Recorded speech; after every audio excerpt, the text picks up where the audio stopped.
Nós precisamos ter sustentabilidade política. Sem ela, o SUS não vai avançar e se consolidar como o sistema para todos os brasileiros. Bom, como o professor Temporão falou, né, o SUS, a gente entende a saúde como um investimento, né? Ele é estruturante na economia brasileira. O primeiro estudo, então, quem está no comando constatou que foram 3 surpresas. A primeira surpresa é que quem está em primeiro lugar é o energético, principalmente o energético elétrico. O Finanças foi também uma surpresa, porque está em segundo e não em primeiro. E a outra surpresa, em terceiro, a saúde privada. Boa tarde.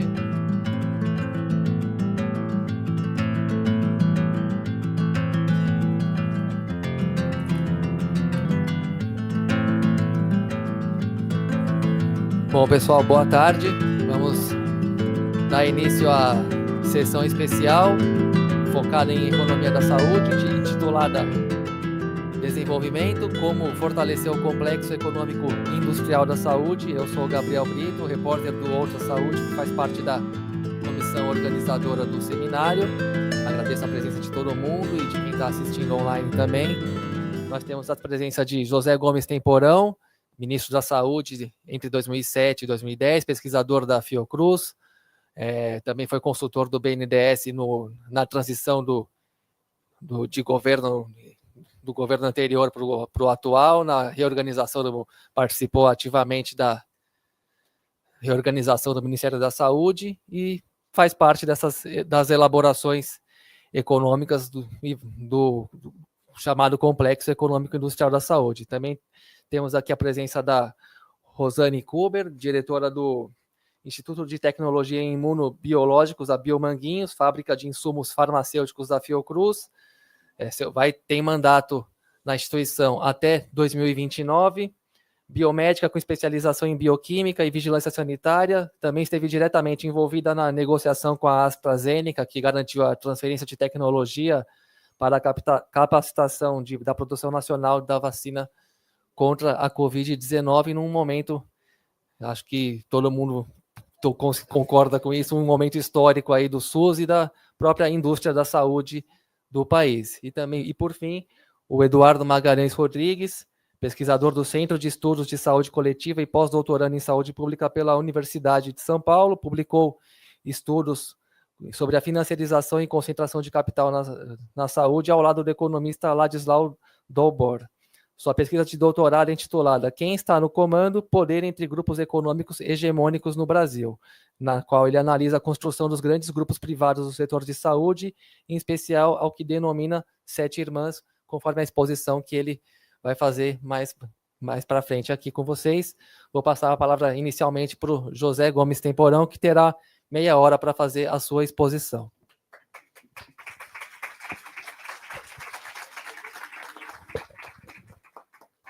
Muito obrigado. Pode acender a luz aqui, porque eu não vou apresentar nenhum slide, vou só falar. Obrigado. Bom, boa tarde a todos. Eu quero agradecer o convite e parabenizar a organização do evento de introduzir esse tema. A primeira mesa falou de questões muito próximas do dia a dia, do cotidiano, da atenção à saúde, do cuidado, das iniquidades, na defesa do SUS universal, igualitário, equânime, público, gratuito. E agora nós vamos trazer um tema que aparentemente pode parecer mais abstrato. Ele dialoga com o campo da economia política, com a questão dos modelos de desenvolvimento, com a questão da inovação, da ciência, da tecnologia, mas, na verdade, ele tem uma relação direta com a defesa da vida e com a garantia do acesso ao cuidado, no sentido mais amplo que a gente tente entender, né? Eu tive o privilégio, a minha geração, de ter participado da luta pela construção do SUS nos anos 70 do século passado.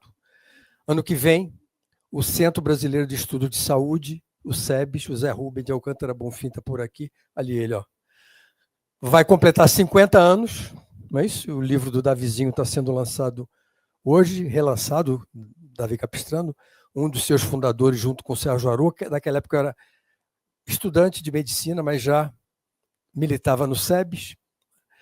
E esse tema que nós vamos discutir agora é um tema muito importante, que ele só vem à luz curiosamente, do ponto de vista assim, mais político, na pandemia, quando o Brasil e muitos países, a maioria dos países em desenvolvimento, os países africanos, asiáticos, latino-americanos, ficaram de joelhos, sem acesso a equipamentos de proteção individual, sem acesso a insumos, sem acesso a medicamentos, por conta de restrições colocadas por um modelo de desenvolvimento excludente, de um modelo que deixa o Brasil e outros países em uma situação vulnerável do ponto de vista do acesso às tecnologias.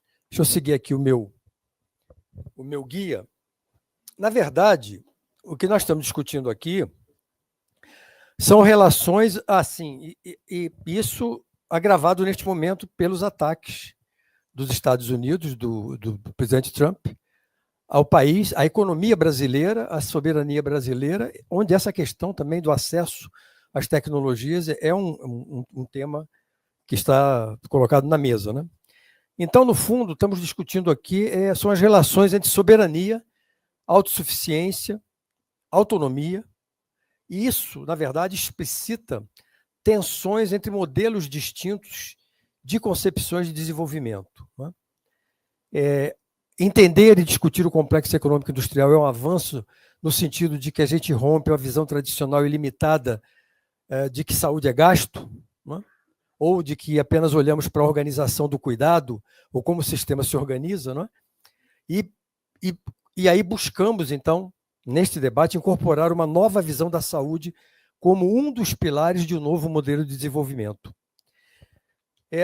Pensando um pouco na primeira mesa, para garantir esse SUS, em alguns momentos um pouco idealizado, mas real, no nosso desejo, né?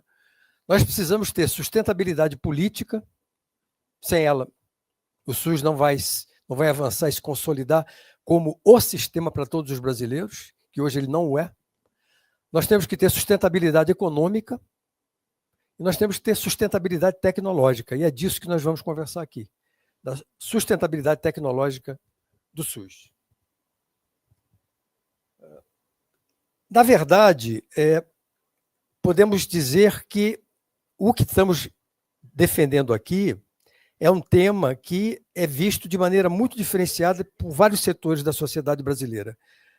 Alguns setores da sociedade brasileira, setores hegemônicos, sempre se colocaram contra a industrialização do país, né? A plena industrialização. Ou, no máximo, defendiam uma industrialização, ou defendem uma industrialização ausente do domínio das tecnologias embutidas nos produtos, né? E principalmente contra o papel do Estado como indutor desse processo de redução de dependência tecnológica, né?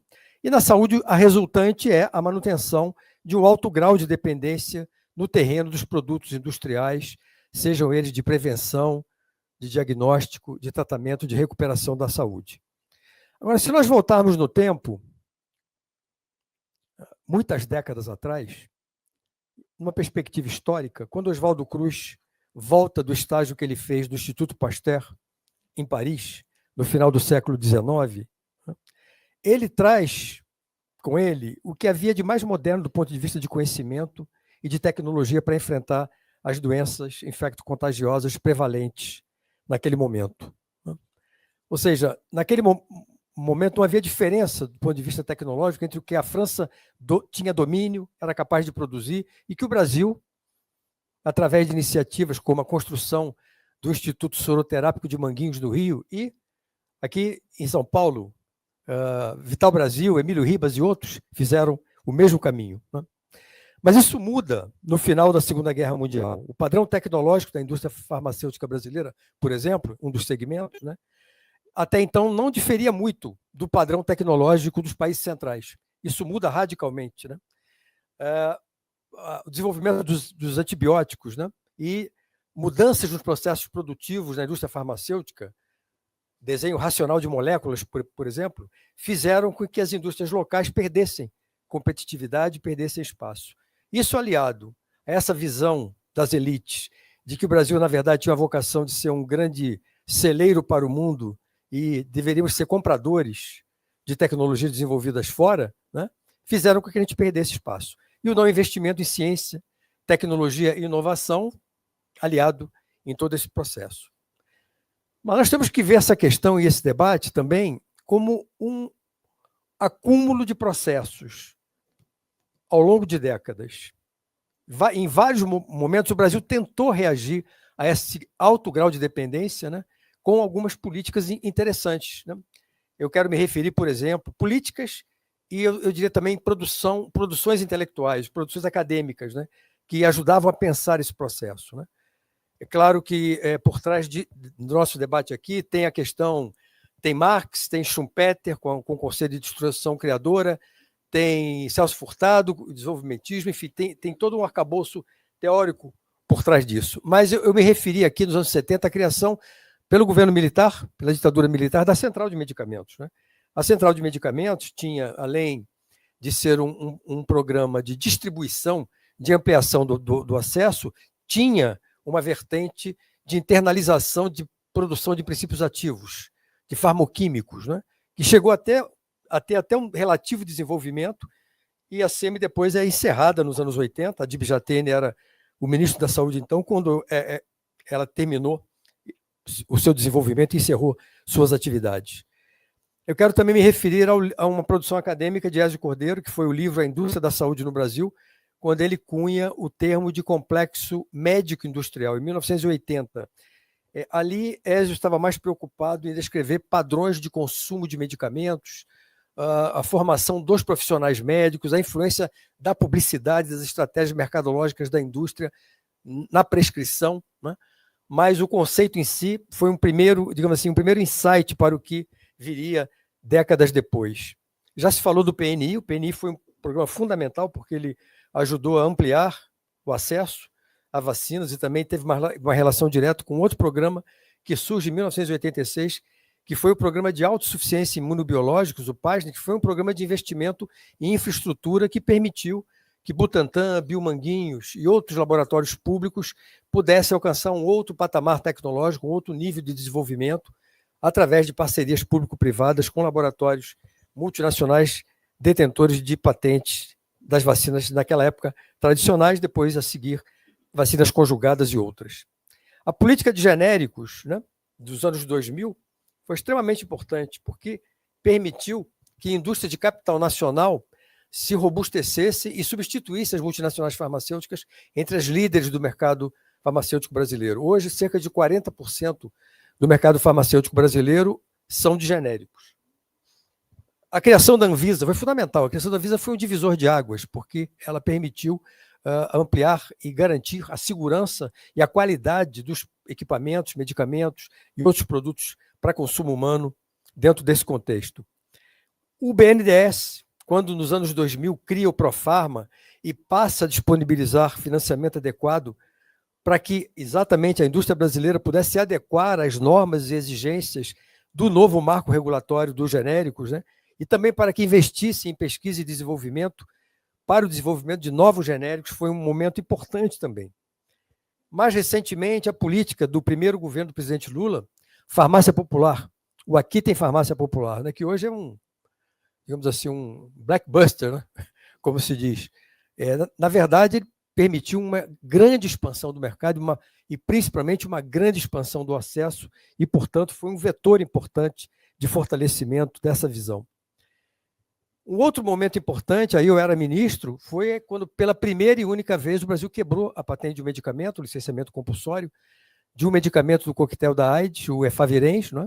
Um medicamento da Merck americana, e nós, através de engenharia reversa, numa associação entre Farmanguinhos e 4 farmoquímicas de capital nacional, desenvolvemos os princípios ativos e tivemos autonomia total naquele momento, em 2007, na produção desse produto.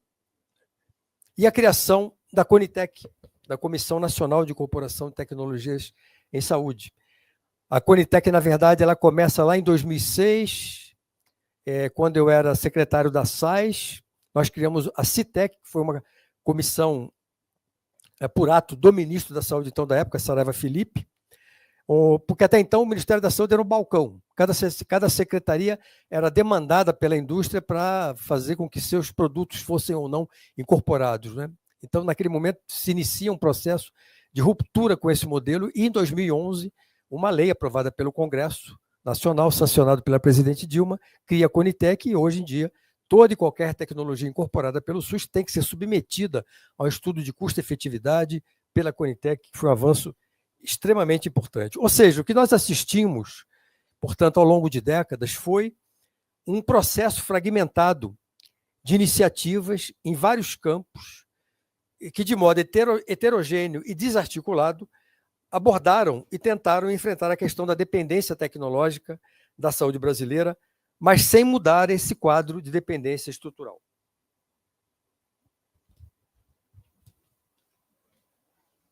E a pandemia, né, em 2020, evidenciou de modo dramático essa nossa vulnerabilidade estrutural.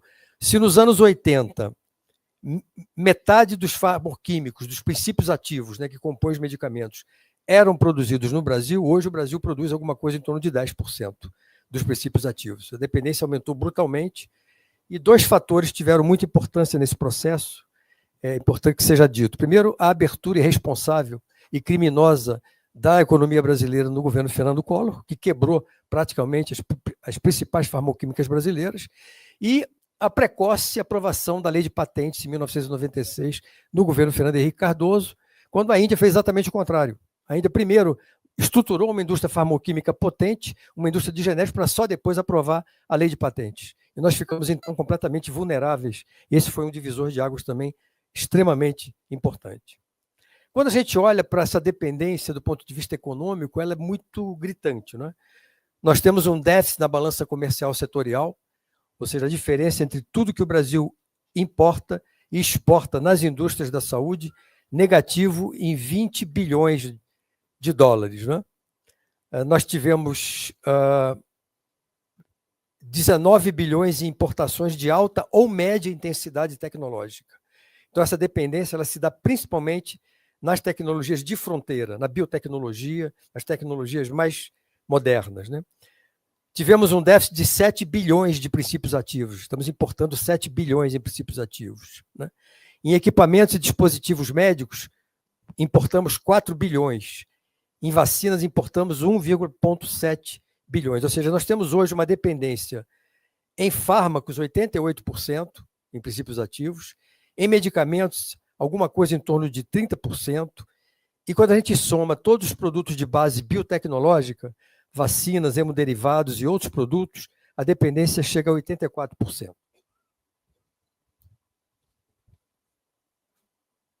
Mais grave do que isso é o déficit de conhecimento, que está na base de toda essa dependência. Né? Em 2017, 10 países concentraram 88% dos depósitos de patentes. Estados Unidos, China, Japão, Coreia, Alemanha, Suíça, França, Reino Unido, Holanda e Israel. Então, aí o que está por trás é exatamente o investimento em inovação, em pesquisa. Né? O Brasil investe em pesquisa atualmente metade do que a Coreia do Sul investe e de que outros países, ou do que a China investe. Ainda estamos investindo muito pouco. Claro que eu não vou me referir aqui ao tenebroso período que vai de Temer a Bolsonaro, onde a ciência foi perseguida, os pesquisadores foram atacados e o negacionismo reinou. Bom, agora, nos aproximando um pouco mais dentro dessa linha de tempo, né? Aí em 2007, no segundo governo Lula, eu era o ministro, né? Uma nova política de saúde, eu apresentei um programa chamado Mais Saúde, que tinha 8 eixos estratégicos, e um deles era exatamente do fortalecimento do complexo econômico industrial da saúde e uma estratégia de redução dessa dependência tecnológica através da internalização de tecnologias com parcerias entre laboratórios públicos e laboratórios privados. O Brasil é um dos poucos países do mundo que tem uma rede de laboratórios públicos sólida e importante. A Argentina tem alguma coisa, alguns laboratórios militares, né? O México parece que sim, mas essa jabuticaba, essa é verdadeiramente made in Brasil, porque nós temos grandes laboratórios públicos de alta qualidade e um conjunto de outros menores, mas que contribuem, produzem, entregam produtos e tecnologias para o Sistema Único de Saúde. Né? Então, essa nova concepção, o interessante desse novo momento é o seguinte, que pela primeira vez, quem lidera esse debate na sociedade brasileira é o Ministério da Saúde. Até então, esse era um tema discutido no Ministério da Indústria e Comércio, da Ciência e Tecnologia, na Casa Civil, nos lobbies industriais. Ali, o Ministério da Saúde assume a liderança desse processo e oferece uma nova estratégia, uma nova visão, criando, inclusive, o GECIS, o Grupo Executivo do Complexo Econômico Industrial da Saúde, que era composto por vários ministérios e instituições, dirigido pelo Ministério da Saúde, com o BNDES e FINEP como órgãos de fomento, e também com a participação de empresas e da sociedade civil em um fórum de articulação. E esse grupo executivo foi fragilizado e quase extinto, né, no governo Bolsonaro e retomado agora no governo Lula III com o nome de G6. Entrou uma letrinha mais ali, mais ampliado, tem 10 ministérios hoje ali. E ele é o espaço onde exatamente se debate, se discute, se aprovam os projetos de desenvolvimento, os projetos de inovação. Eu queria fazer uma referência e um agradecimento também importante. Muito disso que foi produzido surgiu em discussões acadêmicas na Escola Nacional de Saúde Pública, ali entre 1998 e 2003, 2004, quando eu e Carlos Gadelha, eu sanitarista, Carlos Gadelha, economista, desenvolvemos uma série de estudos sobre esse conceito, tentando desenvolver numa perspectiva acadêmica. Eu tive o privilégio, como ministro, de poder transformar ideias desenvolvidas na academia numa política que se transformou e hoje está aí robusta e dando resultados extremamente importantes, né? Então, a partir de 2007, essa concepção ganha uma dimensão estruturante, articulada, liderada pelo Ministério da Saúde, uma oportunidade única de colocar em prática, através de uma política pública, uma série de propostas e de concepções anteriormente acadêmicas ou anteriormente implementadas de modo fragmentado e desarticulado, né? Ou seja, uma interação entre a academia e política numa perspectiva de economia política, né? Ou seja, esse conceito de complexo econômico industrial da saúde, portanto, numa perspectiva de um país do Sul, que teve a petulância e a ousadia de construir o sistema universal aqui, ela é estratégica para o fortalecimento do SUS, né? É um passo adiante na interpretação das relações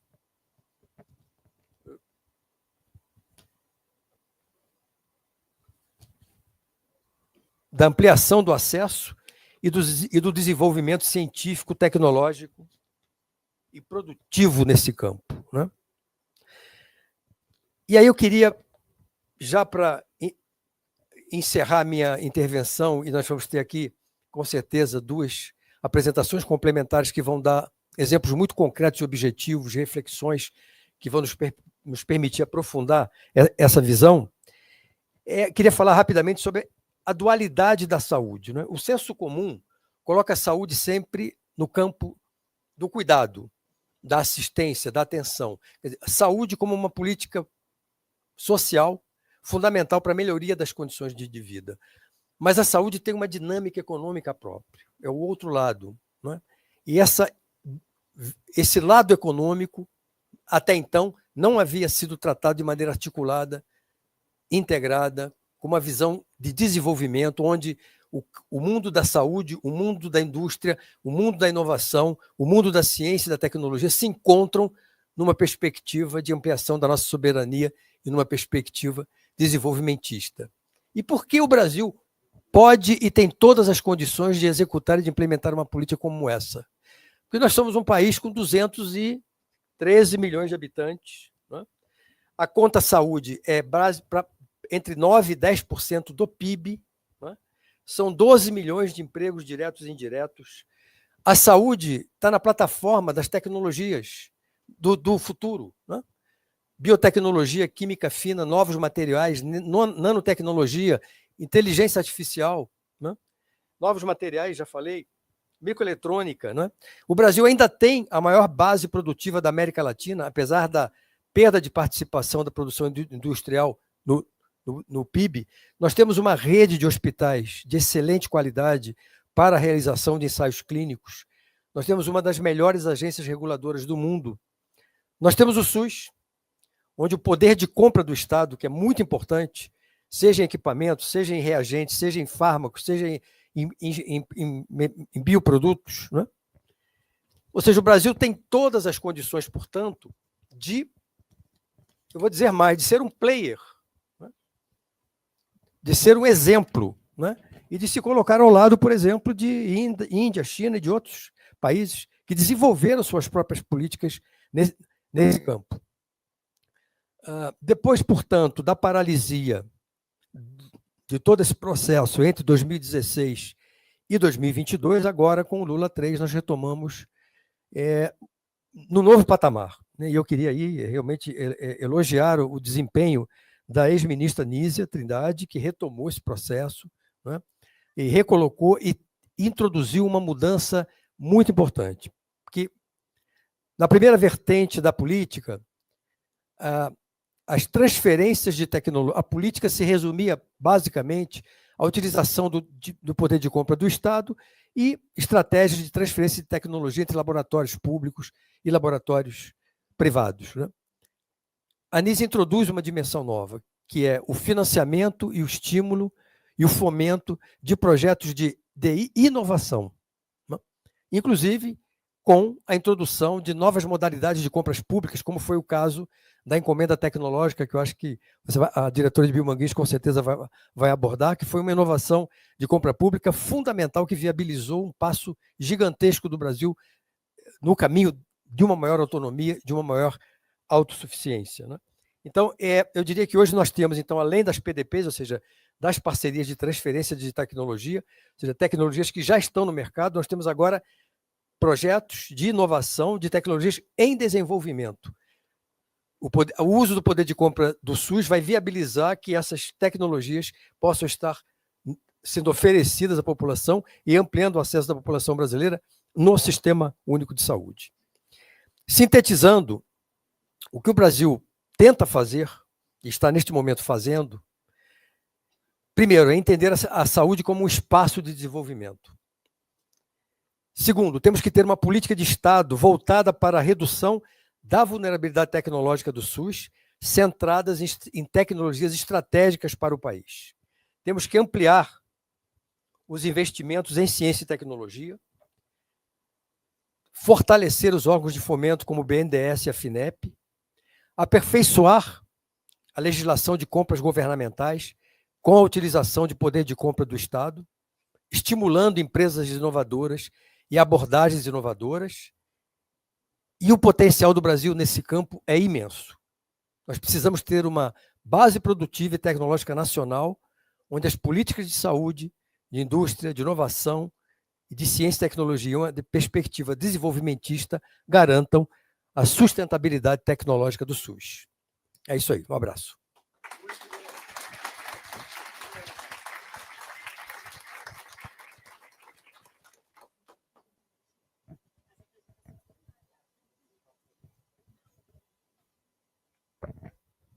Bom, muito obrigado, José Gomes Temporão. Vou passar o microfone agora para Rosane Kuber, que vai poder fazer sua apresentação e, sem muitas delongas, já vamos avançar para a segunda parte do debate. Muito obrigada. Muito obrigada, Gabriel. Gostaria de dar o meu boa tarde a todos e a todas aqui presentes. Gostaria de cumprimentar a mesa e falar da minha honra e da responsabilidade de suceder o professor Temporão, mas trazer alguns exemplos práticos do que desse apanhado histórico, né, que ele fez na sua apresentação. Então, falar um pouquinho, né, nesses 35 anos do SUS, do fortalecimento do Complexo Econômico Industrial da Saúde, trazendo, então, para o país, né, soberania, inovação e saúde para todos. Bom, como o professor Temporão falou, né, o SUS, a gente entende a saúde como um investimento, né? Ele é estruturante na economia brasileira. É um mecanismo de estabilização socioeconômica e um promotor do desenvolvimento. O SUS, ele gera empregos e renda, né, através dessa construção de empregabilidade direta e indireta, industrialização, abrangendo desde os profissionais de saúde até indústrias como, por exemplo, Biomanguinhos, mobiliza cadeias produtivas e investe, injeta recursos em diferentes setores da economia.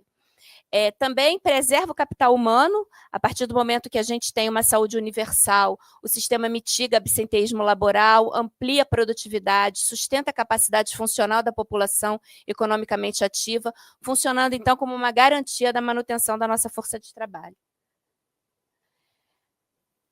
Acho que passou demais. O SUS também induz a inovação e a produção nacional. O poder de compra do Estado, né, o poder de compra pública do SUS ancora essa demanda e estimula o investimento em pesquisa, em desenvolvimento e inovação, fomentando, então, o complexo econômico industrial da saúde e contribuindo para a nossa soberania produtiva e tecnológica. Reduz iniquidades e faz uma eficiência alocativa, né? Apesar das restrições crônicas orçamentárias, a gente tem que entender, né? E a vereadora Luana falou aqui muito também, né, desse sequestro do orçamento. O SUS ele é universal, mas o orçamento ele é finito. Então, a gente precisa ter essa eficiência alocativa para você demonstrar uma racionalidade econômica e tentar trazer para essa cobertura universal aquilo que efetivamente a gente consegue produzir e entregar. E mostrando, né, que a gente pode fazer isso a um custo per capita inferior aos modelos baseados em seguros privados, maximizando, então, o retorno social ao investimento público. Então, saúde não é gasto, saúde é investimento. Então, por isso, a gente demonstra, né, que as políticas elas são indissociáveis, existe uma interdependência estratégica entre o SUS e o complexo econômico industrial da saúde, né? O SUS ele funciona como uma âncora de demanda estável, ou seja, para você ter uma produção industrial, você precisa ter uma demanda estável e o SUS funciona promovendo essa demanda, garantindo, então, escala e justificando investimentos, pesquisa, desenvolvimento e inovação em novas fábricas. Já o complexo industrial proporciona ao SUS um fornecimento seguro, soberano, desses insumos críticos, né? Então, eu vou falar aqui um pouco, no meu caso, né, de vacinas, medicamentos e kits para diagnóstico, a preços acessíveis e promove, então, também uma inovação tecnológica. Então, por isso, realmente, existe uma interdependência, uma simbiose positiva entre o SUS e o Complexo Econômico Industrial da Saúde. Bom, como eu falei, como o professor Temporão falou, eu sou de Biomanguinhos. Biomanguinhos é uma unidade da Fiocruz, cuja missão é a produção e desenvolvimento e inovação de imunobiológicos. Nós estamos desde 1976, né, fazendo essa produção. Hoje, ele é o maior laboratório público do país. Nós somos responsáveis por 70% das vacinas que são oferecidas ao Programa Nacional de Imunizações, e o nosso compromisso é com a saúde pública e com soberania nacional. Biomanguinhos, um pouco, né, dos nossos números. Nós hoje temos aproximadamente 2.200 colaboradores. Nós trazemos soluções para a saúde pública, tanto na rotina, então entregamos, né, vacinas e medicamentos na rotina, mas também nas emergências, como foi o caso, né, mais recente da Covid, mas eu vou mostrar outras emergências que nós enfrentamos também. Hoje nós temos 61 produtos no nosso portfólio, 11 vacinas, 40 kits para diagnóstico e 10 biofármacos, todos entregues ao Sistema Universal, ao SUS, aos programas do Ministério da Saúde, né, componente estratégico, PNI, o DAF. E nós fornecemos, nos últimos 5 anos, mais de 700 milhões de doses de vacinas, mais de 130 milhões de reações em kits para diagnóstico e mais de 30 milhões de biofármacos. Esse é o nosso portfólio, né? Vacinas, kits para diagnóstico, biofármacos, e agora, mais recentemente, entramos também no campo das terapias avançadas, trazendo produtos para doenças como cânceres hematológicos e doenças raras. Nas vacinas, nós temos, por exemplo, a tríplice viral, que é uma vacina que foi fruto de uma transferência de tecnologia, que se iniciou na década de 90 e hoje está completamente nacionalizada, então nós produzimos toda a vacina aqui. A tetravalente viral, que está em processo de finalização dessa transferência de tecnologia. A vacina de febre amarela, que é produzida pela Fiocruz desde 1937, hoje também completamente nacionalizada. Covid-19, que nós introduzimos e nacionalizamos toda a vacina em aproximadamente 8 meses. Foi um trabalho hercúleo para trazermos essa vacina e através, né, desse instrumento, né, que foi a ETEC, nós conseguimos nacionalizar essa vacina, além de outras vacinas, né? Poliomielite inativada, vacina pneumocócica, meningocócica, rotavírus humano, sarampo e rubéola é uma vacina que nós não entregamos para o PNI, mas que nós estamos pré-qualificando para atender a uma demanda da OMS para os países africanos, e também a vacina, a poliomielite atenuada, a nossa vacina do Zé Gotinha. Com relação às exportações, né, nós exportamos para mais de 75 países a vacina de febre amarela e uma vacina meningocócica, a CW, com a parceria com o Instituto Cubano, o Instituto Finlay, mais de 54 milhões de doses de vacina que foram exportadas nos últimos 5 anos e 16,5 milhões de doses exportadas só no ano passado para mais de 18 países, atendendo, então, também não só uma demanda nacional, como uma demanda internacional. Confirmando o que o professor Temporão falou, que o Brasil ele pode ser um player, ele é um player importante. A gente pode produzir aqui, fazer uma produção local, uma produção regional e atender aos países da América Latina, aos países africanos, ao sul global. Esse é o nosso portfólio de kits, eu não vou ler todos, são 40, mas nós temos, né, testes rápidos, nós temos testes moleculares. Hoje, Biomanguinhos é responsável por toda a segurança transfusacional do Brasil. Nós temos um kit NAT que faz toda a segurança das bolsas de sangue na hemorrede, então nós fornecemos mais de 3,5 milhões de amostras por ano, a gente produz 1 milhão de reações de kit NAT, 14 hemocentros espalhados pelo Brasil inteiro, com 2 a 3 plataformas NAT, garantindo, então, o fornecimento e um estoque estratégico, garantindo, então, toda a segurança transfusacional pública para o país. Mais de 500 profissionais treinados só nessa rede que nós chamamos de hemorrede nacional. Também temos, né, uma série de biofármacos, uma carteira boa de biofármacos para doenças, doenças autoimunes, para cânceres, hormônios, todos esses medicamentos de alta complexidade, medicamentos que, quando nós trazemos para o país, nós imediatamente reduzimos o custo e, então, podemos entregar, né, de forma gratuita, aumentando o acesso desses medicamentos, que são medicamentos complexos e muito caros se não fossem trazidos, né, através dessa política de PDP. E, com isso, a gente entrega esses medicamentos para o SUS, garantindo, então, acesso da população a esses medicamentos que eles não teriam acesso se não tivéssemos essa política. O nosso último item de portfólio, que são as terapias avançadas, né? E esse produto, como o professor falou, através de uma política da ex-ministra Nízia, de fomentar também a inovação. Então, nesses produtos, nós estamos fazendo co-desenvolvimento, trazendo estudos clínicos para o país, trazendo, então, uma liderança regional. Biomanguinhos hoje é a única instituição com domínio dessa tecnologia no Brasil e na América Latina. Nós temos, então, projetos estratégicos de CAR-T para câncer e terapias inéditas para doenças raras, parcerias de excelência, um impacto no SUS, a gente vai estar trazendo esses tratamentos 90% mais baratos, mais acessíveis do que nos Estados Unidos e na Europa. Então, reforçando o nosso compromisso social de acesso gratuito e universal. Hoje, então, de incorporação tecnológica, nós temos 15 projetos de transferência de tecnologia, né, que são as PDPs, as parcerias para o desenvolvimento tecnológico, e 12 projetos de desenvolvimento e inovação, ou seja, não estamos só fazendo transferência de tecnologia, mas também fomentando a inovação nacional, produzindo, então, uma autossuficiência, um desenvolvimento tecnológico sustentável, economicidade e o fortalecimento do complexo econômico industrial da saúde. Como produtos estratégicos, o que a gente traz? Ampliação de acesso e celeridade, trazer mais rápido esses produtos para a nossa população. Aqui, né, um exemplo das parcerias que nós temos hoje, né, que estão em andamento. E falando um pouco, né, das respostas rápidas, né, desde 1976, no surto de meningite, Biomanguinhos, então, foi fundado em 1976 com o intuito de produzir vacina polissacarídica meningocócica AC para resposta a esse surto. Em 1986, quando do relato do primeiro caso de AIDS no Brasil, rapidamente Biomanguinhos produziu um kit de imunofluorescência para diagnóstico do HIV.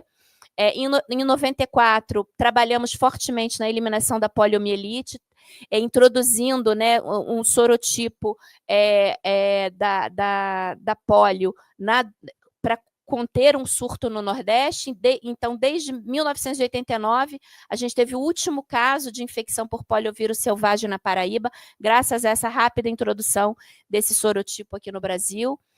Surtos de febre amarela, vários, né, ao longo de todos os anos, 1998, 2017, 2018. Em 1998, a gente produziu 128 milhões de doses de vacina de febre amarela. E em 2017 e 2018, mais 95 milhões de doses. Quando tivemos, então, um grande surto de Zika, dengue, chikungunya, fizemos o primeiro teste molecular para separar essas doenças. Clinicamente, Zika, dengue e chikungunya são doenças muito parecidas e só um teste molecular é capaz de diferenciá-las, e foi uma produção de Biomanguinhos nacional, patente nossa. Em 19, no surto de sarampo também, nós batemos o recorde de produção de vacina contendo sarampo, 35 milhões de doses. Na Covid, né, trouxemos a vacina, mas não só a vacina, nós também fizemos várias outras ações, a Fiocruz fez várias outras ações, e nós também produzimos um kit nacional, molecular, e também testes rápidos para a Covid-19. E agora, no 2022, 2024, né, novos alvos também, estamos fazendo desenvolvimento de vacinas e já temos kits para monkeypox, maiaro e oropouche, que são provavelmente novas viroses que aparecerão por aí. Com relação ao complexo econômico industrial da saúde, né, nós temos, então, competências já instaladas e estamos trabalhando para ampliação dessas competências, ampliação da nossa planta produtiva de vacinas virais, modernização da nossa planta produtiva de vacinas bacterianas e do nosso parque de reativos, mas também estamos avançando também na implantação de novas fábricas para garantir uma maior adequação, uma maior adequação às normativas internacionais e para aumentar a capacidade de produção de insumos para o país. Então, nós temos um complexo industrial de biotecnologia em Santa Cruz, que vai ser o maior centro de produção de biológicos da América Latina, que vai aumentar a nossa capacidade em aproximadamente 6 vezes. A gente vai ter uma capacidade de produção anual de 120 milhões de frascos de vacinas. É uma construção que a gente está fazendo. No Ceará, também, uma fábrica para a produção de ingredientes farmacêuticos ativos, desses medicamentos complexos, dos anticorpos monoclonais, para poder, né, fazer todos esses tratamentos para doenças como câncer, doenças crônicas, doenças inflamatórias e também os hormônios. Um novo site em Jacarepaguá para aumentar nossa capacidade de testes rápidos.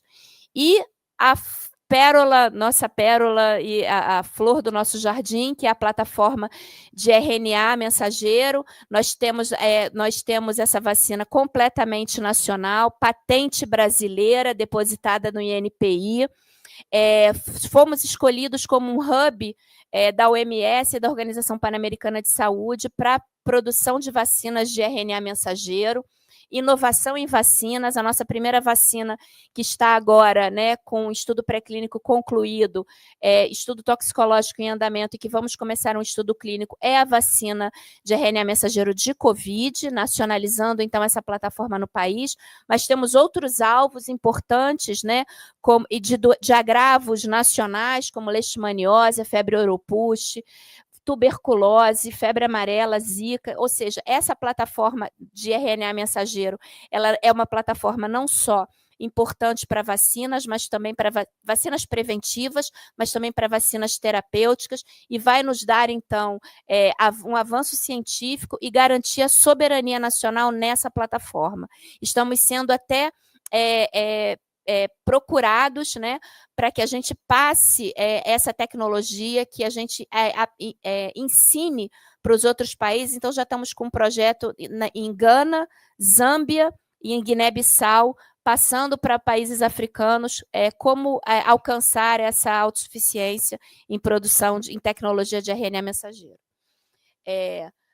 Então, como desafios e oportunidades, né, para o fortalecimento do complexo econômico industrial da saúde, o foco em biotecnologia avançada, como o professor Temporão falou, é para posicionar o Brasil na vanguarda de vacinas de RNA, de terapias celulares e de biofármacos complexos.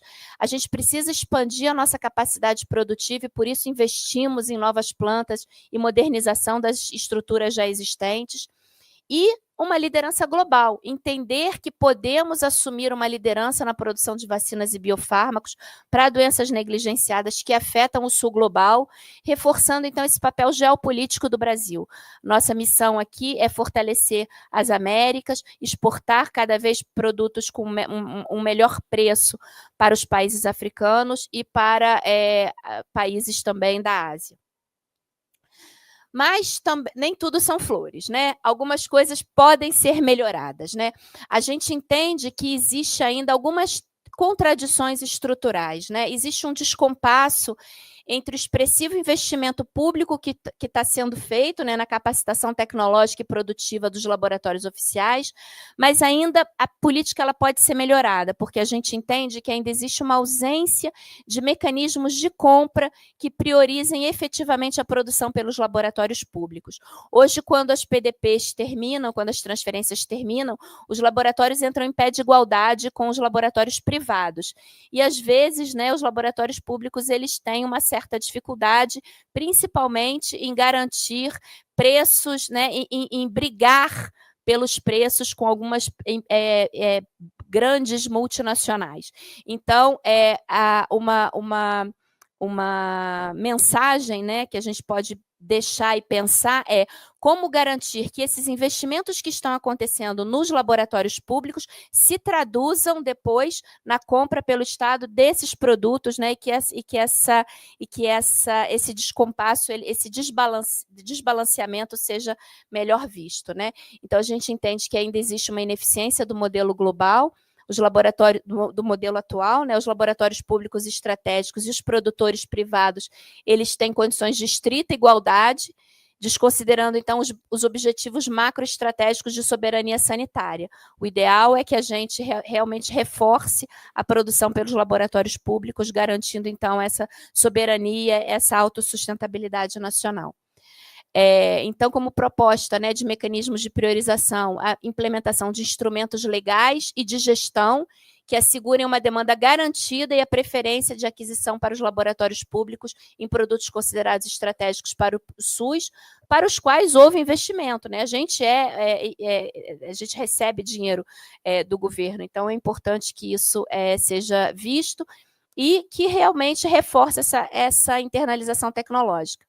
É uma justificativa baseada em interesse público, né? A política de Estado ela é fundamentada no princípio da economicidade, que considera, então, o ciclo completo do investimento, da pesquisa ao produto, geração de emprego, renda de qualidade no território nacional.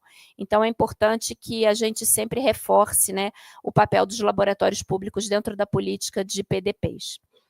Bom, com isso eu fico aqui, passei a minha mensagem, gostaria de agradecer a todos e depois a gente conversa mais nas perguntas. Obrigada.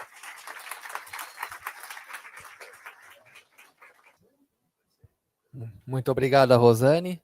Vamos prosseguindo com a mesa. Agora o Eduardo Magalhães vai ter sua vez. Só passar o microfone já e continuar dando agilidade para o debate. Está tudo certo? Apresentação? Beleza. Então, é isso. Com a palavra, o Eduardo Magalhães.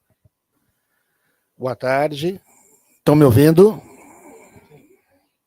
Agradeço a oportunidade, né, de vocês estarem aqui, a paciência. Agradeço a oportunidade da organização do evento, o site Outras Palavras e todos os outros parceiros e parceiras, o Antônio, o Gabriel, toda a equipe. É muito frustrante a gente produzir uma pesquisa, né, e o que eu vou falar aqui é fruto de uma pesquisa, como foi comentado, de pós-doutorado, supervisionado pelo professor Ladislau Dalbor. Então, é muito frustrante a gente desenvolver uma pesquisa que a gente acha que tem um papel social importante e essa pesquisa não ser divulgada. Para minha felicidade, desde o ano passado, essa pesquisa foi bastante divulgada, tem tido uma projeção bastante significativa, e agradeço, portanto, entre outras pessoas, o professor Ladislau Dalbor, agradeço também muito o professor Jair Nilson Paim, que tem contribuído muito para a divulgação dessa pesquisa. O professor está sentado aqui logo atrás, né? Professor da Universidade Federal da Bahia, estive lá ano passado. Então, agradeço muito a todas as pessoas que têm contribuído para a divulgação dessa pesquisa. A Rosane disse que era uma grande responsabilidade falar depois do ministro. A minha responsabilidade aumenta mais ainda, porque eu vou falar depois de você e depois, né, do ministro. Eu tinha que ter sido o primeiro a falar, mas está tranquilo, está ótimo, né? Agradeço. Vou falar aqui sobre a pesquisa que eu desenvolvi. Quem me antecedeu falou mais das conquistas, né, que são muito importantes, né, que foram desenvolvidas nos últimos anos, né. Eu vou falar um pouco aqui das ameaças que foram citadas, né, ameaças estruturais que existem em relação ao complexo industrial da saúde, do seu viés público e ao SUS. Eu vou falar aqui das ameaças, outras ameaças ainda estruturais também, que existem em relação a tudo o que foi feito e o que pode ser feito, né? Ou seja, eu vou falar da parte crítica e ruim, né? Um pouco desagradável.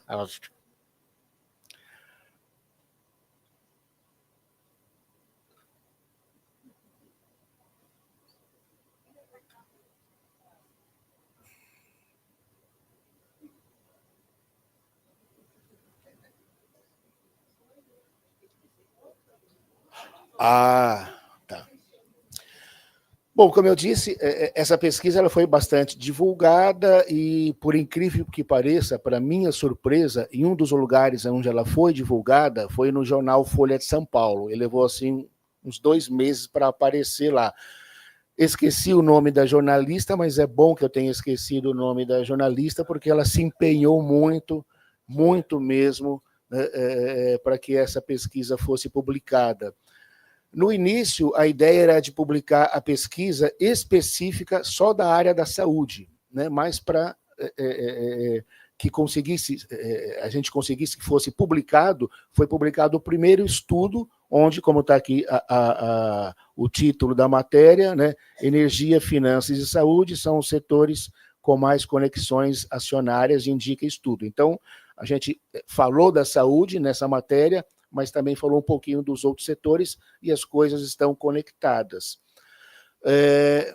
Especificamente nessa matéria, foram consultadas indústrias farmacêuticas privadas, associações privadas de planos de saúde, foram consultados os grandes planos de saúde, e alguns retornaram, outros não. Um dos que retornaram e mais me chamou a atenção foi a Eurofarma, né? A Eurofarma disse, abre aspas, o resultado da pesquisa nos parece assombrosamente fantasioso. Eu concordo em partes. O resultado da pesquisa foi assombroso, mas não fantasioso, como vocês poderão ver, né? Em alguns lugares onde eu fui falar, na Universidade Federal do Ceará, mesmo lá na Federal da Bahia, as pessoas, no final da exposição, perguntavam se eu não tinha receio de ficar questionando esse tipo de coisa, que por muito menos pessoas tiveram problemas, e aí eu me lembrei, e estava comentando com o Antônio antes de iniciar a atividade. Tem uma pesquisadora muito importante da Universidade de São Paulo, a Larissa Brito, né? Ela fez esse... Larissa Bombardi, muito bem, obrigado. ela realizou estudos muito importantes em relação aos agrotóxicos. Ela chega a afirmar que nós comemos de colher, né? Na água, nas verduras, tudo. Aliás, a gente tem que pensar, né? Quando a gente vai comer o alface, se é melhor comer, é menos ruim comer o saquinho da alface ou a alface, né? E ela recebeu várias ameaças, ela teve a sua residência invadida, computadores foram roubados e não objetos de valor, e ela teve que sair do país, né? Não sei se já voltou. O que eu sabia é que quando ela vinha para o Brasil para palestras e seminários, ela recebia segurança do MST, né? Então, eu espero que não chegue a esse ponto comigo. Preciso de advogado, preciso de dinheiro para me deslocar do país, podemos fazer uma vaquinha aqui.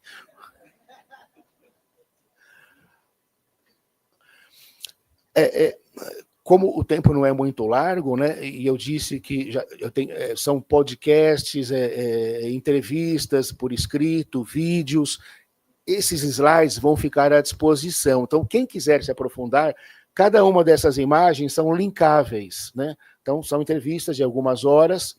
Quem desejar se aprofundar na pesquisa pode consultar esse material, pode consultar também o artigo científico que foi publicado, o original, no pós-doutorado na economia política, lá da PUC São Paulo, com o Ladislau. O título do artigo é Quem está no comando? Né? Depois que a gente realiza esse tipo de estudo, a conclusão que a gente chega é que quem está efetivamente no comando, são as grandes corporações. Né? É possível fazer que os governos façam políticas importantes? Isso foi colocado aqui, né? Não só na área da saúde, como em várias áreas, né? Mas o poder efetivo, a última palavra, me parece que está no poder das grandes corporações. E desse artigo, né, quem está no comando, eu fiz um outro artigo que está para ser publicado, que se chama As 7 Irmãs da Saúde Privada. E eu vou explicar o que são essas 7 irmãs da saúde privada. Bom, indo direto ao ponto, havendo tempo, depois eu vou explicar muito rapidamente a metodologia para justamente tirar esse fantasioso que a Eurofarma fez referência, mas mantém o assombroso. A gente sabe que poucas empresas privadas na área da saúde no Brasil controlam o mercado de saúde privada. Isso a gente já sabe, né? A minha pesquisa reforçou isso, e além de reforçar isso, constatou que as principais empresas privadas na área da saúde no Brasil fazem parte de um grupo com outras corporações que controlam a economia corporativa brasileira. E, por sua vez, a economia corporativa brasileira, ela representa 63,5% do PIB. Então, veja, você tem algumas empresas extremamente poderosas na área da saúde e outros 2 setores que eu vou mostrar, né, que controlam os seus respectivos mercados, né, oligopolizam os seus respectivos mercados. Essas empresas têm um grande poder na economia corporativa como um todo. São 21 setores. A economia corporativa, por sua vez, mais uma vez, repito, representa 63,5% do PIB. Então, quer dizer que existe também um controle, não só nos seus mercados, não só na economia corporativa, mas um controle ou hegemonia ou poder muito importante na economia nacional. Então, é isso que o meu estudo pretende demonstrar. Eu vou voltar aqui. Então, o estudo ele partiu a partir da análise de 200 holdings que atuam no território brasileiro. São holdings públicas, públicas nacionais, públicas estrangeiras, privadas nacionais, privadas estrangeiras. São 200 grandes grupos que são compostos, por sua vez, por 6.235 empresas. Então, essas 6.235 empresas formam essas 200 holdings. A análise que eu fiz, eu não utilizei os critérios econômicos tradicionais. Lucro, faturamento, receita, patrimônio, número de funcionários, não. Eu não utilizei esses critérios, até porque há estudos que utilizam esses critérios. Eu utilizei outros critérios, uma outra metodologia. Que metodologia eu utilizei? Eu utilizei a metodologia da análise de redes sociais, ou seja, eu estudei o cruzamento de propriedades entre essas empresas a partir da propriedade da posse de ações. Então, a empresa 1 tem ações da empresa 2, 3, 4, 5, que, por sua vez, tem ações da empresa 6, 7, 8, 9, 10, e assim por diante. Então, você forma uma rede, você forma uma grande rede, você forma uma grande teia de propriedade cruzada, né? Então, a análise foi essa, a metodologia foi essa, rapidamente falando. Então, em análise de redes sociais, nós chamamos, no caso, as empresas de nós, né? E as conexões acionárias entre essas 6.235 empresas, nós chamamos de arestas, e são 7.257 conexões. A gente teve que analisar uma por uma, né? Eu comecei esse estudo em plena pandemia 2020, por isso que eu utilizei os dados de 2019. Então, eu tive 2020, 2021, 2022 para estruturar esses dados, né? E depois eu vou mostrar rapidamente o que é o extremo trabalho que foi muito meticuloso para estruturar esses dados, que não tem nada de fantasioso, né? Não tem. Então, a gente chegou ao conceito, né, de 7 irmãs da saúde privada. Vocês sabem que eu copiei esse conceito de 7 irmãs daquele antigo conceito de décadas das 7 irmãs do petróleo, né? E por que eu chamei de 7 irmãs? Porque são 7 irmãs da área da saúde, né? Então, 7 irmãs da saúde privada, CIS, coisa assim. Quais são essas empresas, né? Pela ordem, Redditor, Diagnóstico da América, DASA, Eurofarma, a do Assombrosamente Fantasioso, Notre Dame Intermédica, Amil, Axê e Rap Vida. E vejam que em cima tem lá grau de saída ponderado. Isso é muito simples, gente. Isso é uma métrica utilizada em análise de redes sociais. O que é isso, grau de saída ponderado? Eu sempre gosto de dar o exemplo de festa, né? Eu gosto muito de festa, todo mundo gosta de festa, então imagine uma festa com 200 pessoas aqui, né? Aqui tem aproximadamente 200 pessoas. Em toda festa, em todo grupo social, você tem os subgrupos, os clusters, ou seja, as panelinhas, né? Então imagine uma festa com 100 pessoas, 10 subgrupos e 10 pessoas em cada um desses subgrupos, ok? Conseguem visualizar? Imagine uma pessoa que tem 40 amizades, né? As amizades partem dela. Ela quer ter amizade e tem amizade, é correspondido com 40 pessoas, numa festa de 100 pessoas. Então, o grau de saída dela vai ser 40, certo? E esse grau de saída ponderado é a intensidade de cada uma das amizades. Uma pessoa eu sou um pouquinho amigo, da outra eu sou mais, da outra eu sou mais. Então, isso é uma métrica. Então, o grau de saída ponderado dessas empresas, a gente considerou a propriedade acionária das empresas. Então, uma empresa, né, a Redditor, tem tantos controles acionários com tantas empresas e em tais intensidades.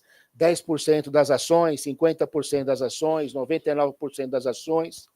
Então, esse foi a primeira métrica utilizada, grau de saída ponderado. E nesta métrica, considerando, gente, repito, as 200 principais holdings que controlam 63,5% do PIB. 6.235 empresas formam essas 200 holdings. A empresa com o maior grau de saída ponderado está aqui pela ordem, é a Redditor. São 7 empresas as mais poderosas. E eu vou dizer por que as mais poderosas, né?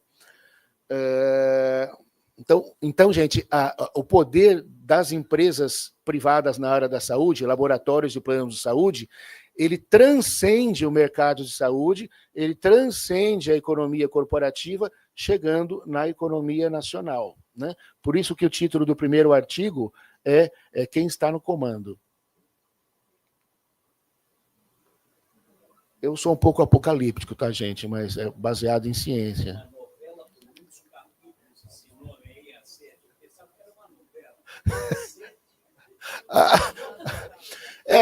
Tem novela também parecido, tem as 7 Irmãs, né? As 7 Irmãs, tem, exatamente. Se você procurar lá no Google as 7 Irmãs da Saúde Privada, vai aparecer algumas coisas minhas, vai aparecer coisas do petróleo e vai aparecer a novela também. Mas a novela, esqueçam. 7 mulheres, isso, exatamente. Ainda bem que tá. Não, essa aqui eu já expliquei, né? É a métrica do grau de saída ponderado. Isso aqui, gente, porque eu uso um software chamado GEF, né?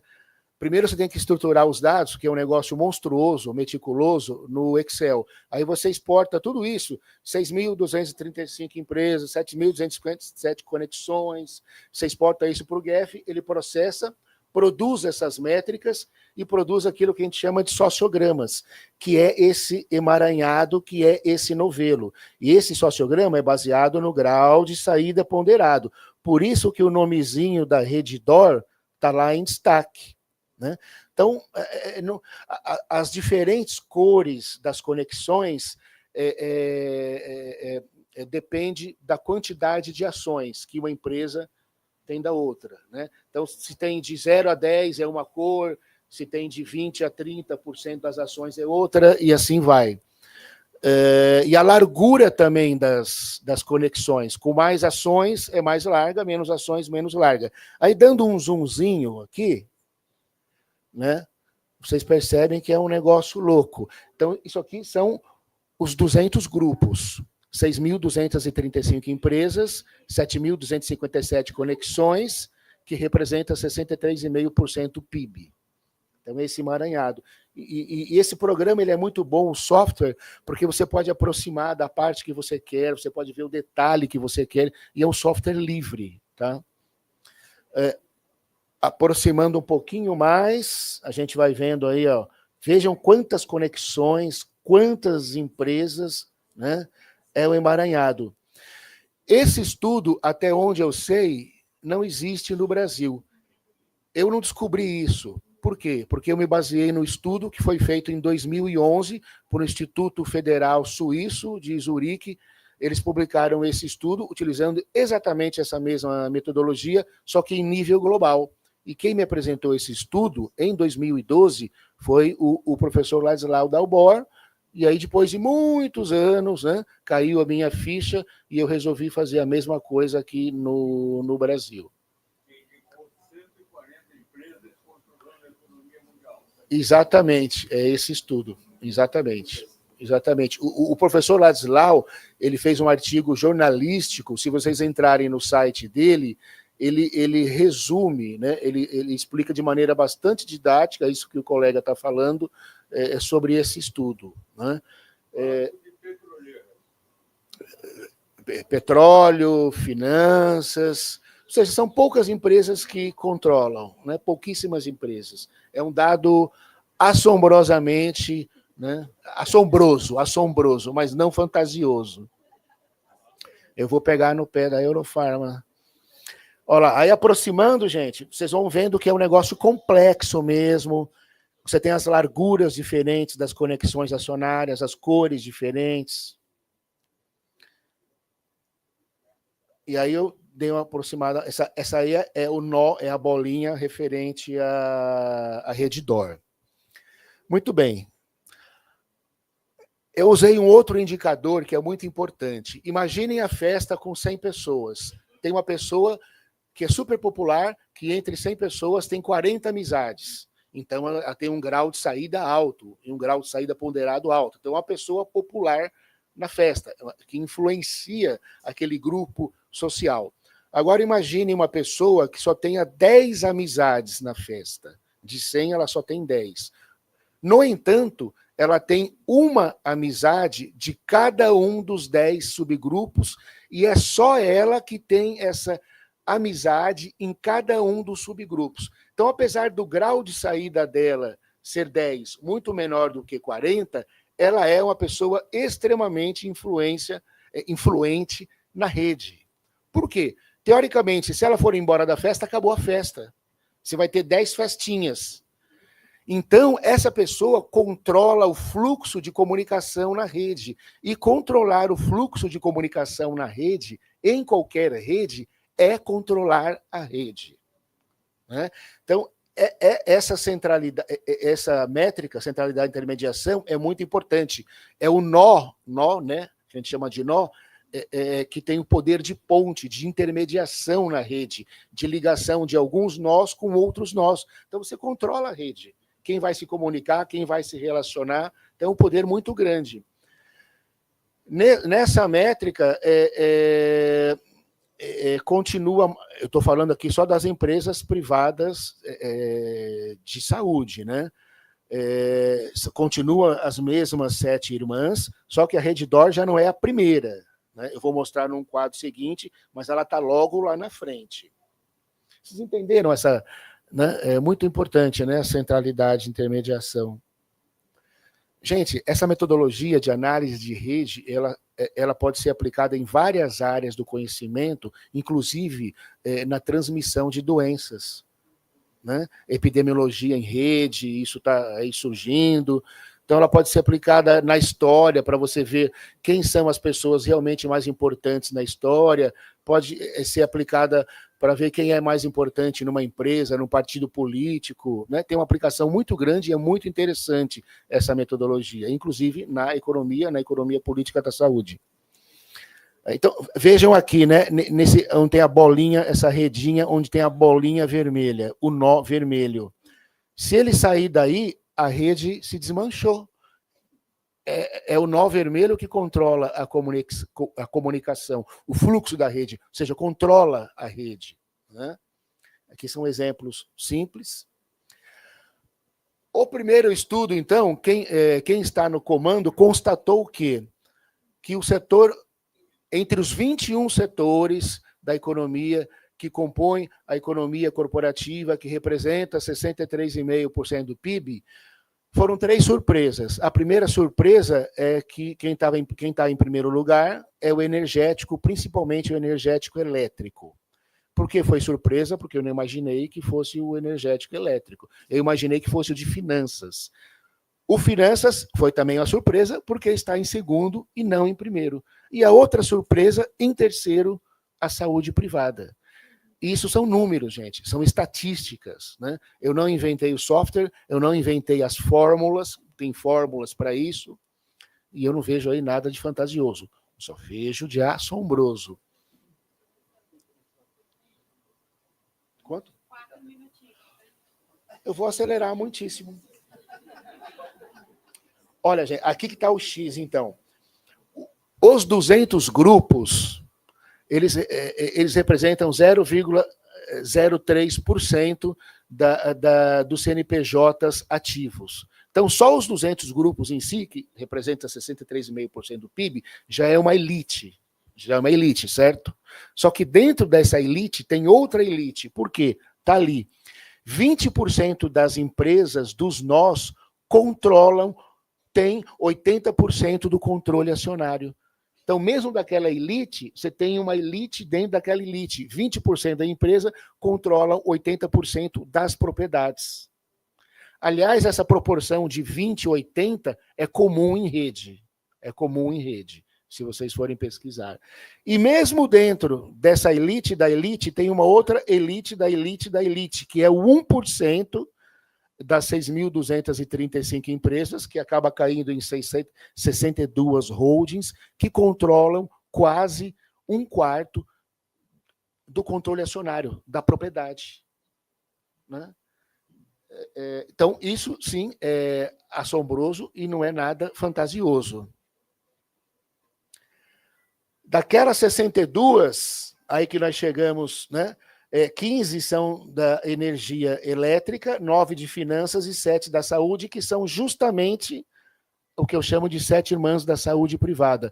E olha que interessante, gente, da energia elétrica, a empresa no Brasil que tem a maior centralidade de intermediação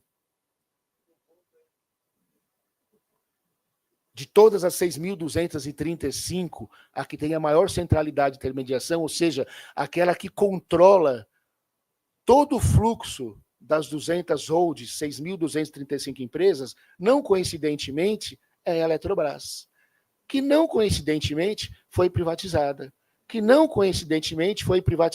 comprada de maneira juridicamente sacana pelo trio LST, Lehman, Sicupira e Teles, né? O trio LST, LST. Né? Então, gente, são coisas escandalosas. Eu vou pular aqui. Esse quadro é lindo, talvez eu quase termino por aí. Isso aqui está à disposição, tá, gente? Vai ficar à disposição. Então, na coluna rosa, a métrica centralidade de intermediação, e na coluna verde, a métrica grau de saída ponderado. Eu estou me concentrando nas 7 irmãs da saúde. São 6.235 empresas. Então, eu tenho as métricas, essas duas métricas, das 6.235 empresas. Isso, gente, é uma informação valiosíssima. Se você quer controlar a economia corporativa e a economia nacional, compre as ações das que estão com as maiores métricas de centralidade de intermediação e grau de saída ponderado. Não saia aí comprando qualquer ação. Compre aquelas que têm o maior grau de saída ponderado e a maior centralidade de intermediação. E, repito, o trio LST comprou a que tem a maior centralidade de intermediação, a Eletrobras. Comprou sem pagar, né? Comprou sem pagar. Deu. Então, olha lá, do lado direito, a Redditor, entre as 6.235, está em primeiro. DASA 17, Eurofarma 30, Notre Dame 38, a 1052, a Shell 68, Rap Vida 235. Se são 6.235, elas estão aí entre as 5%. E mesmo aqui, ó, onde a Redditor é centralidade de intermediação número 35, e a última, a Shell 719, estão entre as 10 mais poderosas, com maior centralidade de intermediação. Então, gente, quem está no comando? São eles que estão no comando. O que o poder público progressista consegue fazer, e isso foi falado aqui, é digno da gente rezar todo dia e agradecer a competência e o trabalho com todas essas dificuldades. São guerreiros.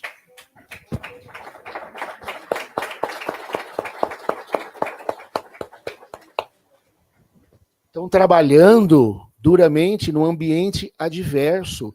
Eu não tenho dúvida de que existe uma disputa entre SUS, complexo industrial da saúde relacionado ao SUS, e a saúde privada e o complexo industrial da saúde privada. Eu não tenho dúvida que existe uma disputa.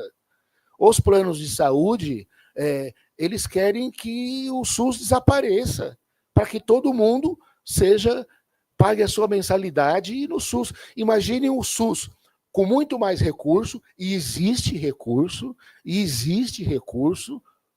né, atendendo toda a população, os 213 milhões de forma maravilhosa. O que vai acontecer com o plano de saúde? O que vai acontecer com a Redditor?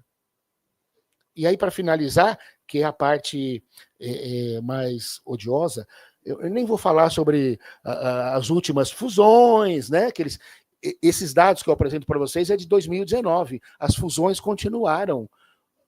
Olha lá, só para falar da Redditor, Sul América, Redditor Bradesco, e a Redditor está querendo comprar a Fleury, né? Então, eles estão dominando mesmo. Não vou passar esses dados aqui que comparam as receitas dos planos de saúde, etc., com o orçamento do SUS, que é muito maior. Isso só comprova a tese do meu estudo. Tá? Isso aqui também não vou passar. Olha que lindo, esse aqui é bonito. 2024, e elas reclamaram, hein? E as empresas, agora é plano de saúde, reclamaram do lucro, porque o percentual foi muito baixo. Reclamaram. Lucro líquido, não é bruto. 17 bilhões e meio. E só a Redditor, quase 25% disso. Isso reforça o meu estudo, né? Que não é fantasioso. Para terminar mesmo, gente, eu mostrei as empresas, né, o endereço, o nome das empresas, e agora vou mostrar a cara, né? Quem é o dono? Tem que mostrar a cara, né? Sabe por quê, gente? Porque quem gosta de ostentar é pobre, gente. Quem gosta de aparecer na revista Caras é pobre, gente. Os 300, eu trouxe aqui um exemplar do Manifesto Comunista, vou mostrar bem rápido aqui para vocês. É rápido, hein? É para fechar mesmo.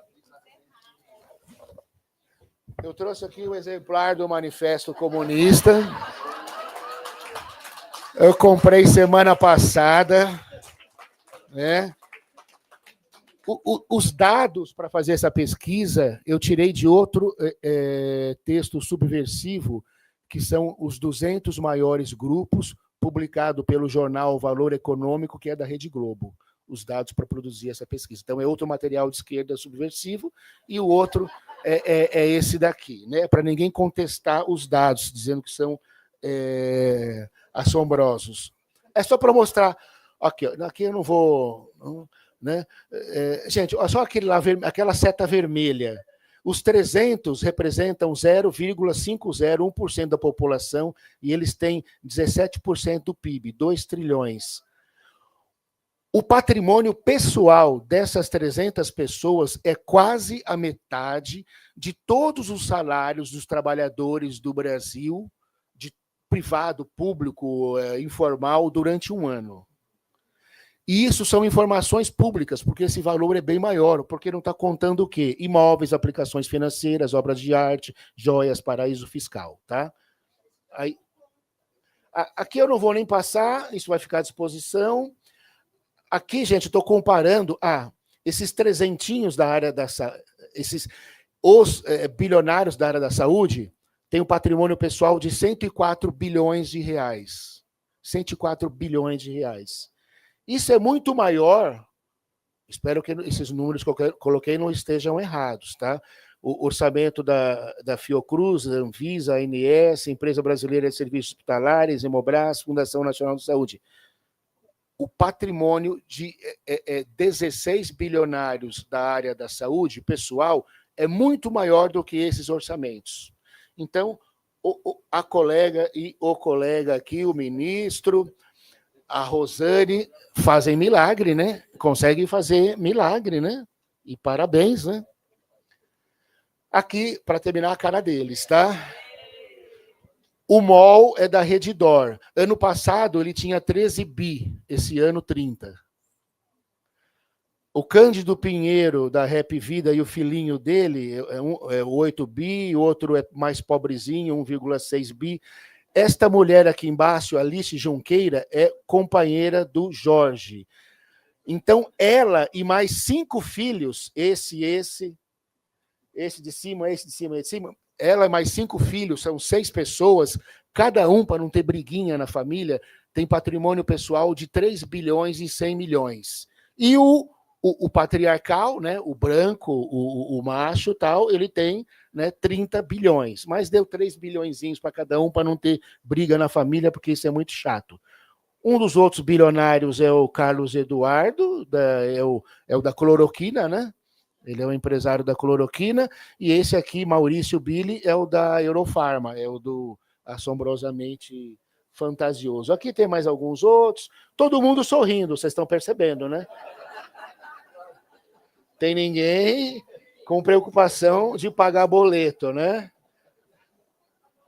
Gente, é isso. Como fortalecer... É o último slide mesmo. Como fortalecer, né, o complexo?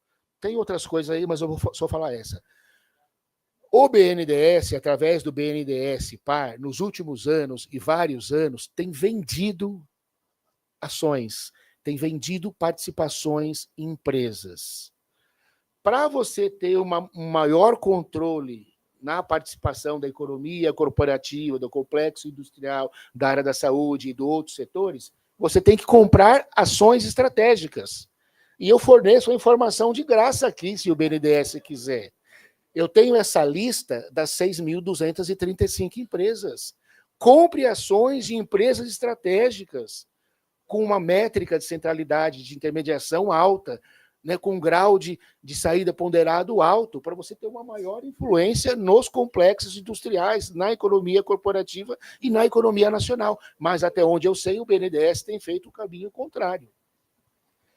É só isso, gente. Depois, tá? Eu ia falar da China, da Alemanha, mas chega. Muito obrigado. E desculpa o tempo.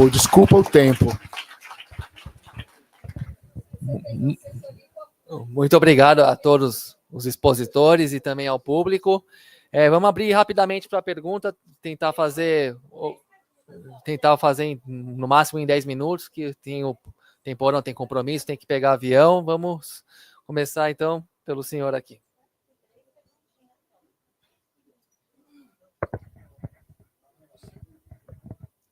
Boa tarde, eu prometo que vou ser breve. Eu não pude resistir a essa pergunta. Eduardo, né? Eduardo, olá, tudo bem? Excelente.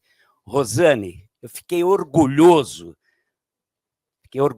por isso que eu falei guerreiros, pela sua apresentação, a do ministro também, claro, 3 excelentes apresentações, mas eu gostaria de, talvez numa brincadeira, Eduardo, esse aplicativo, associar, relacionar, não sei se você chegou a fazer isso, eu comentei aqui com a minha colega do lado, eu tenho uma curiosidade, né? Esse seu trabalho estender para o número de farmácias, aí eu estou fazendo uma correlação com laboratórios existentes no Brasil, porque isso onde vai cair? Tudo isso lá na farmácia. E eu tenho o meu convênio médico também, não vou falar o nome, não tem necessidade. Então, quando eu vou ao médico, ele passo pela consulta, ele, remédio. Doutor, não tem uma medicina alternativa no lugar desse remédio? Uma acupuntura, sei lá? Então, a pergunta é, esse seu trabalho pode se estender ao número de farmácias existentes no Brasil? Obrigado, é só isso. Alô, eu sou Glória Miller, moro atualmente em Araras, acompanho o SUS, eu tenho o maior orgulho do SUS, eu sou patriota de verdade, tá? Minha camisa é vermelha, mas eu sou verde e amarela. E acompanho o SUS eu sou educadora, acompanho o SUS desde das ações integradas de saúde, fiz algumas atividades, eu não sou da área de saúde, mas trabalhei em algumas atividades na área da saúde também. Eu queria só lembrar uma coisa, eu sou educadora, e em tudo isso daí vai passando, e na minha cabeça o que se passa?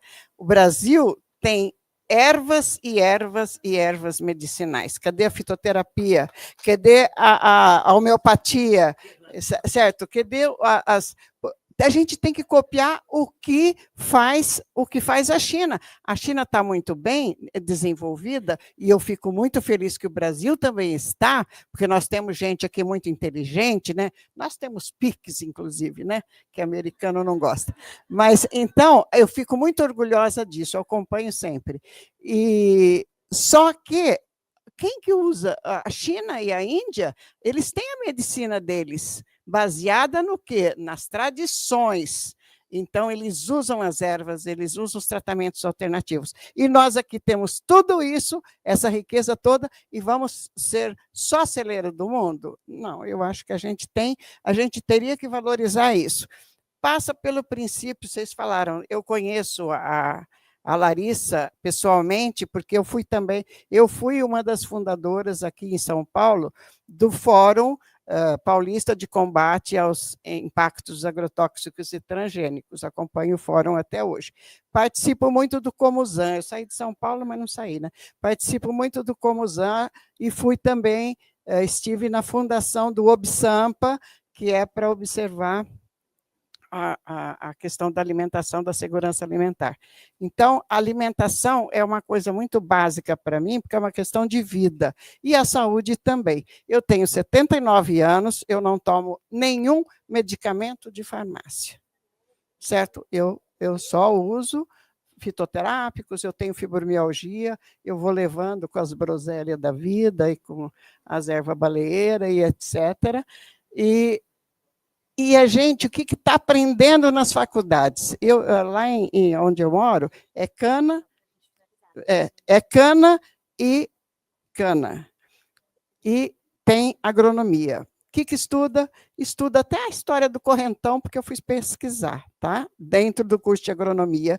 E estuda o quê? Os venenos, as empresas já entram dentro das faculdades, mesmo as públicas, para pesquisa de veneno, etc. Nada de agricultura familiar. E a mesma coisa na medicina.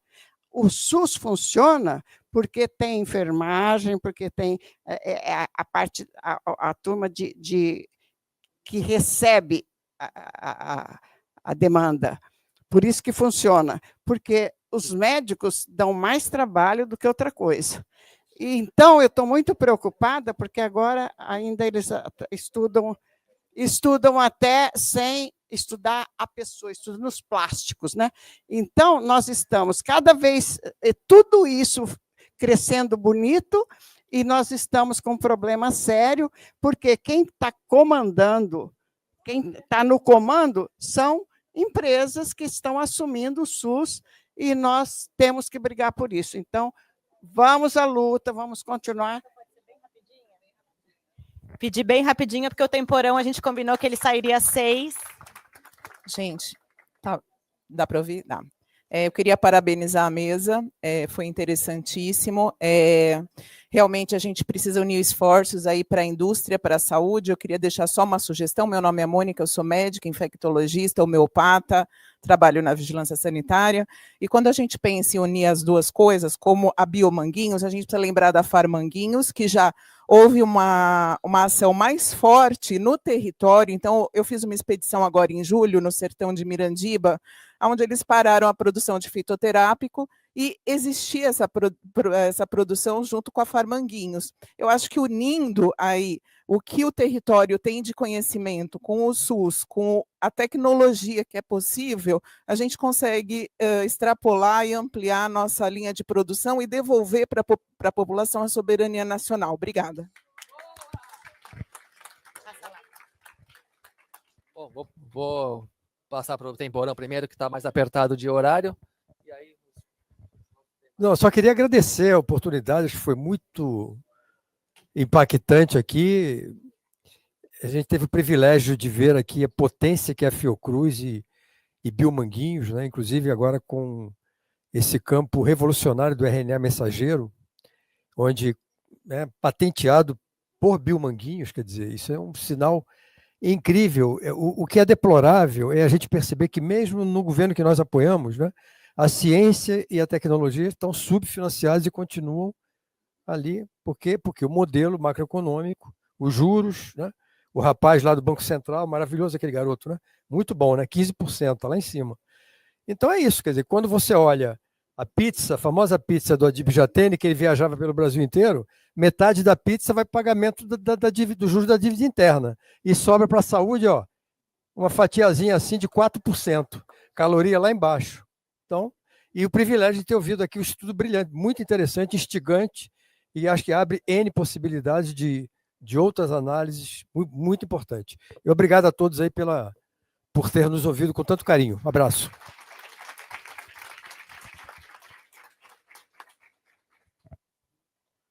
Obrigada.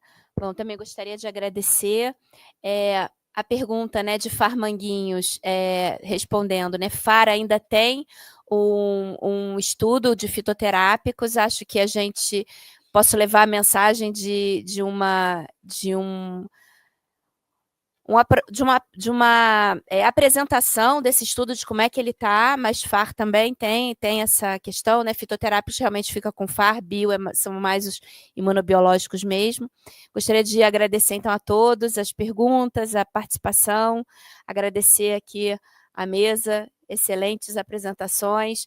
Fiquei triste que eu não vi minha carinha ali, poxa.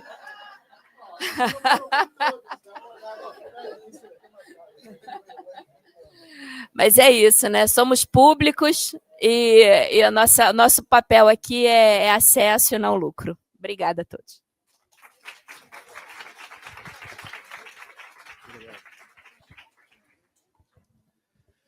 Bom, muito obrigado pela paciência de vocês e parece que foi interessante tudo o que nós falamos aqui. Eu aprendi muito, né, com as exposições anteriores e fiquei honrado em fazer parte aqui dessa mesa.